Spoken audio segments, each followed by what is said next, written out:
আউটলেটে কোনো মিষ্টি পাবেন না আপনি। একটা ভালো দোকান আপনি মিষ্টিটা তৈরি হয় কারখানায়। কোনো শিল্পীর পক্ষে শিল্পী বানানো সম্ভব না। আমি আগে বলেছি।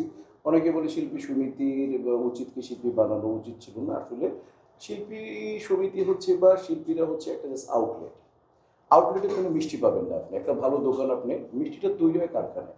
আর কারখানাটাকে যে ইনভেস্টর যিনি মালিক আর যিনি বানাবেন, তো ইনভেস্টর হচ্ছেন আমাদের প্রডিউসার, আর মিষ্টিটা বানাবেন ও মানে ওই ছবিটা বানাবেন কে?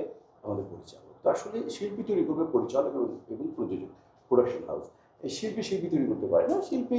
একটা শিল্পী আরেকটা শিল্পীকে অ্যাডভাইস করতে পারে যে এইভাবে করা উচিত, বা একটা শিল্পী আরেকটা শিল্পীকে দু একটা ছবিতে বলতে পারে যে এরকম করো। কিন্তু আসলে ওই শিল্পীকে চলচ্চিত্র এমন একটা কঠিন জায়গা।